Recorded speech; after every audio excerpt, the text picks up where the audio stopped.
오늘 우리에게 주시는 하나님의 말씀은 사무엘상 21장 1절에서 9절까지의 말씀입니다. 사무엘상 21장 1절에서 9절까지의 말씀을 교독하시고 마지막 절은 함께 합독하겠습니다. 다윗이 노베 가서 제사장 아히멜렉에 이르니 아히멜렉이 떨며 다윗을 영접하여 그에게 이르되 어찌하여 내가 홀로 있고 함께하는 자가 아무도 없느냐 하니 다윗이 제사장 아히멜렉에게 이르되 왕이 내게 이를 명령하고 이르시기를 내가 너를 보내는 것과 내게 명령한 일은 아무것도 사람에게 알리지 말라 하시기로 내가 나의 소년들을 이러이러한 곳으로 오라고 말하였나이다. 이제 당신의 수중에 무엇이 있나이까? 떡 5덩이나 무엇이나 있는 대로 내 손에 주소서 하니 제사장이 다윗에게 대답하여 이르되 보통 떡은 내 수중에 없으나 거룩한 떡은 있나니 그 소년들이 여자를 가까이만 하지 아니하였으면 주리라 하는지라. 다윗이 제사장에게 대답하여 이르되 우리가 참으로 3일 동안이나 여자를 가까이 하지 아니하였나이다. 내가 떠난 길이 보통 여행이라도 소년들의 그릇이 성결하겠거든 하물며 오늘 그들의 그릇이 성결하지 아니하겠나이까 하매 제사장이 그 거룩한 떡을 주었으니 거기는 진설병 곧 여호와 앞에서 몰려낸 떡밖에 없었습니다. 이 떡은 더운 떡을 드리는 날에 물려낸 것이더라. 그날에 사울의 신하 한 사람이 여호와 앞에 머물러 있었는데 그는 도액이라 이름하는 에돔 사람이요 사울의 목자장이었더라. 다윗이 아히멜렉에게 이르되 여기 당신의 수중에 창이나 칼이 없나이까? 왕의 일이 급함으로 내가 내 칼과 무기를 가지지 못하나이다 하니 다같이요 제사장이 이르되 내가 엘라 골짜기에서 죽인 블레셋 사람 골리앗의 칼이 보자기에 쌓여 에봇 뒤에 있으리 내가 그것을 가지려거든 가지라. 여기는 그것밖에 다른 것이 없느니라 하는지라. 다윗이 이르되 그 같은 것이 또 없나니 내게 주소서 하더라. 아멘. 할렐루야. 오늘도 우리와 함께 하신 주님을 찬양합니다. 사람이 살다 보면 때론 어려움을 당하는 수가 있습니다. 또 괴로움을 많이 겪는 경우도 있습니다. 예수를 믿고 하나님의 자녀가 된 사람들도 마찬가지입니다. 기름을 부어 이스라엘 왕으로 세운 선택함을 받은 다윗도 그러했습니다. 그의 인생에 있어서 수년 동안 거의 10여 년 동안 아주 어려움을 당하는 시절이 있었습니다. 그러므로 예수를 믿는 우리에게도 어려움의 시절이 있다는 것을 우리는 기억해야 하는 것입니다. 문제는 그런 시련을 당하느냐 당하지 않느냐가 문제가 아니라 그런 시간에 그때에 내가 어떻게 믿음을 가지고 행동을 하느냐가 중요한 것입니다. 그것이 문제인 것이죠. 다윗은 자기의 인생에 어려울 때에 믿음의 행동을 하는 데에 실패하고 말았습니다. 다윗은 사울 왕을 피해 다니다가 예루살렘의 북쪽인 노비라는 곳에까지 가게 되었습니다. 그곳에 거주하는 작은 성읍이었는데 아마도 다윗이 그곳에 간 것은 제사장이나 또는 하나님의 사람에게 도움을 받기 위해서 노부로 간 것 같습니다. 그곳에는 아히멜렉이라는 제사장이 있었습니다. 아히멜렉이 허겁지겁 달려온 다윗을 보고 한편으로는 반갑기도 하고 한편으로는 혼자 찾아온 것이 무슨 일인가 싶어서 떨리기도 해서 다윗에게 떨면서 물어보았습니다. 어찌하여 홀로 있고 함께하는 자가 없느냐? 차기 왕으로 기름 부음을 받은 다윗이 경원도 없이 혼자 이렇게 불쑥 찾아왔으니 당연히 두렵고 떨린 것이죠.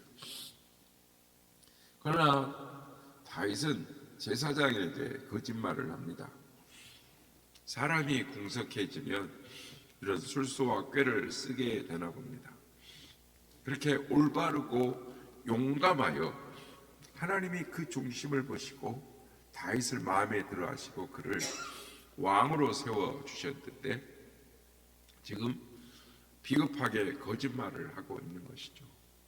다윗이 이렇게 말을 합니다. 오늘 본문에 보면 사울 왕이 비밀 특별 명령을 내려 지금 내가 혼자 왔습니다. 사람들에게 절대 알게 하면 안 됩니다. 혹시 제사장이 다른 사람에게 이 말을 누설하시면 안 됩니다. 그리고 경호원들은 다른 곳에 있습니다. 약속을 정해놓고 이곳에 왔습니다. 이렇게 거짓말을 하고 먹을 것이 있으면 좀 달라라고 합니다. 그러자 아히멜렉 제사장은 일반 떡은 없고 그러나 제사를 드리기 위해서 하나님께 드려지는 거룩한 떡은 있습니다. 그리고 그 경호원들이 소년들이 여인만을 가까이 하지 않았다면 지금 하나님께 드리고 물려는 떡, 이 떡을 드릴 수가 있습니다. 하나님의 거룩한 떡입니다. 양심의 가책도 없이 거리낌 없이 있지도 아니한 경호원들, 그들이 성결하다라고 거짓말을 합니다. 왕의 명령을 받아서 왕의 명령을 수행하고 있으니 그것을 빨리 달라고 합니다. 양심의 가책도 없이 하나님의 거룩한 진설병인 떡을 그냥 받아 가지고 왔습니다. 물론 배가 고프니까 그렇게 했을 것입니다. 그러나 조금 불안한 겁니다. 불안해지니까 오늘 보면 8절 9절에 보면 다윗이 칼을 달라고 합니다. 다윗이 아히멜렉에게 이르되 여기 당신의 수중에 창이나 칼이 없나이까? 왕의 일이 급함으로 내가 내 칼과 무기를 가지지 못하였나이다 하니 제사장이 이르되 내가 엘라 골짜기에서 죽인 블레셋 사람 골리앗의 칼이 보자기에 쌓여 예봇 뒤에 있으니 내가 그것을 가지려거든 가지라. 여기는 그것밖에 다른 것이 없느니라. 다윗이 이르되 그 같은 것이 또 없나니 내게 주소서 하니라. 다윗이 전에 골리앗과 1대1로 싸울 때 신앙으로 이 큰 칼을 이긴 즉 소년 다윗을 또 하나님의 역사를 기념하기 위해서 또 이스라엘의 자손들에게 교훈이 되고자 이 성막에 보자기에 싸서 보관을 하고 있었던 것입니다. 그러나 지금 그 승리의 장본인인 다윗이 그 골리앗 장군의 칼을 달라고 합니다. 그것이 좋다고 필요하다고 합니다. 그것보다 더 좋은 것이 없다라고 합니다. 다윗이 왜 이렇게 변했을까요? 왜 이렇게 되었습니까? 전에 다윗이 골리앗과 싸울 때 무엇이라고 말을 했습니까?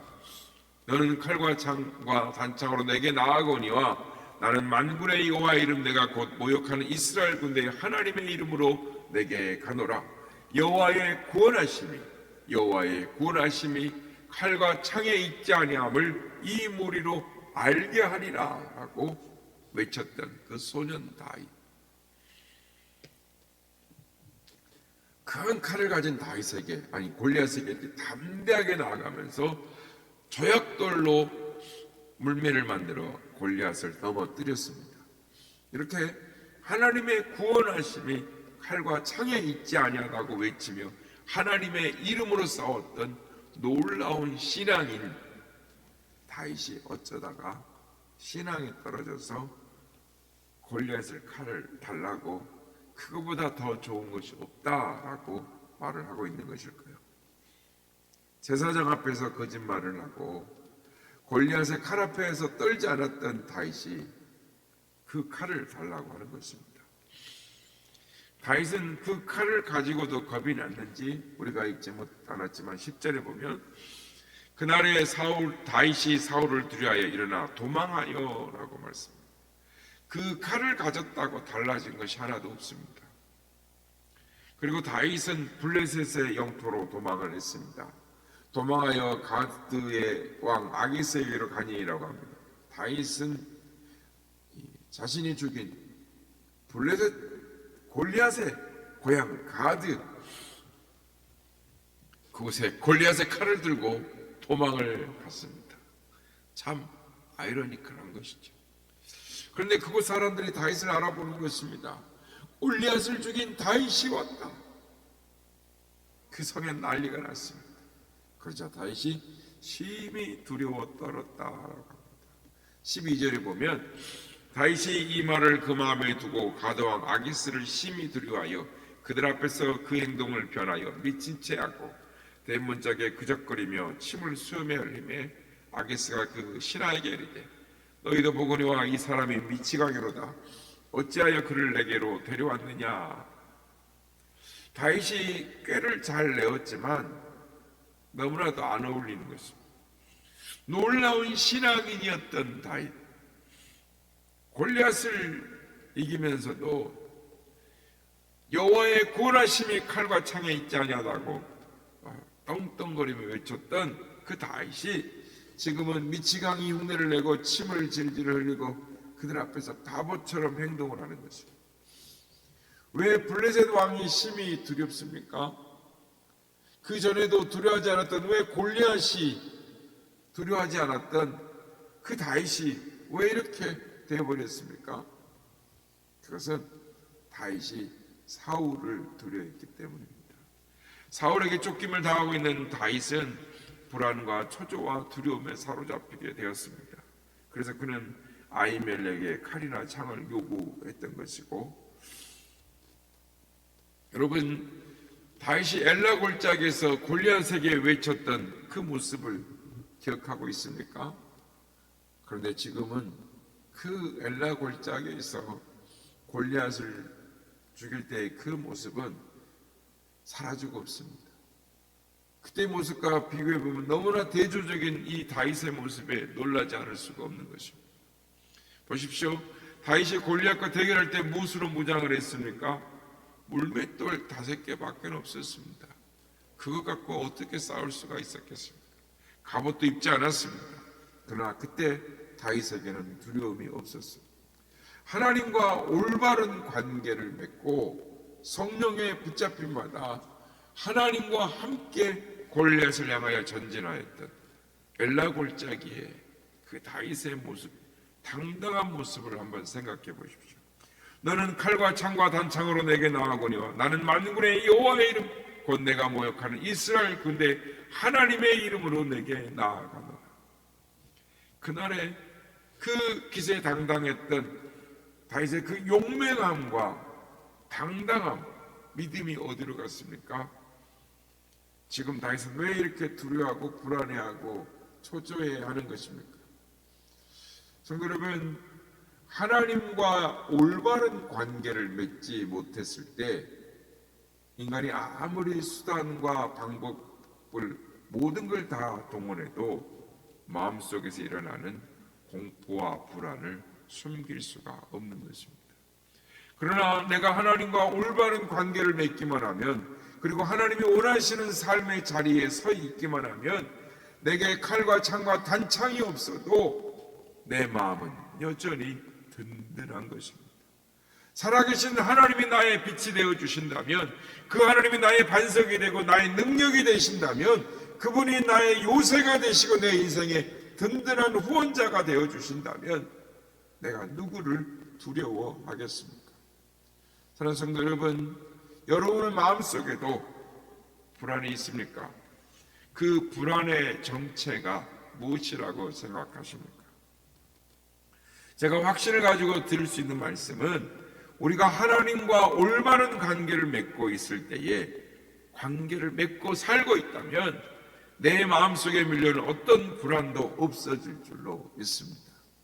내가 어디에 살든, 내 주변의 환경이 어떠하든 내 마음속에 자리 잡고 있는, 흔들리지 않고 변하지 않는, 빼앗기지 않는 평안, 주님이 주시는 그 평안이 우리 안에 있게 되는 것입니다.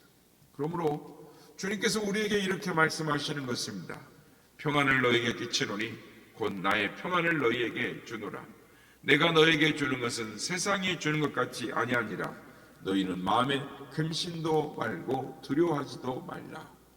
두려워 말라. 내가 너와 함께 함이니라. 놀라지 말라. 나는 내 하나님이 됨이니라. 내가 너를 굳세게 하리라. 참으로 너를 도와주리라. 참으로 나의 의로운 오른손으로 너를 붙들리라. 그렇습니다. 성도 여러분, 하나님과의 올바른 관계를 놓치지 말아야 하는 것입니다.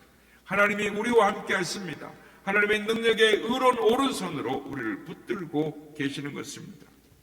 바라기는 어떠한 상황 속에서도 나와 함께 하시는 하나님, 그 하나님을 믿음으로 붙드시는, 꼭 그 주님만을 붙잡음으로 말미암아 믿음의 능력으로 승리하시는 우리 모두가 다 되시기를 예수님의 이름으로 축복합니다. 이들의 아버지도 아니 되어도 믿음만을 가지고서 늘 걸으며 이 귀에 아무 소리 아니 들려도 하나님의 약속 위에 서리라. 걸어가세 믿음 위에 서서 나가세 의심버리고 걸어가세 믿음 위에 서서 눈과 귀에 아무 증거 없어도 이눈이 보기에는 어떠하든지 이미 얻은 증거대로 늘 믿으며 이 맘을 의심없이 살아갈 때에 둘이서 원주 안에서 이루리. 걸어가세 믿음 위에 서서 나가세 의심버리고 걸어가세 믿음 위에 서서 근거 뒤에 아무 증거 없어도 주님의 거룩함을 두고 맹세한 주 하나님 아버지는 참 미쁘다. 그 귀한 모든 약속 믿는 자에게 잊지 못할 무슨 일이 있을까. 걸어가세 믿음 위에 서서 나가세 의심버리고 걸어가세 믿음 위에 서서 근거 뒤에 아무 증거 없어도. 아멘. 믿음의 사람 다윗, 여호와의 권하심이 칼과 창과 단창에 있지 아니하고 여호와의 이름에 있다라고 당당하게 외쳤던 그 믿음의 사람 다윗. 그 다윗도 하나님과 올바른 관계를 맺지 못할 때 자신도 모르는 그 믿음의 행동을 하지 못하는 어려움을 당하는 우리가 모습을 보게 됩니다. 주님, 어떠한 상황 가운데 있을 때에도 어떤 상황에 처한다 할지라도 주님을 붙들고 주님만 의지하는 올바른 하나님과 관계를 세우고 하나님 원하시는 삶의 자리에 서 있는 우리가 되게 하여 주옵소서.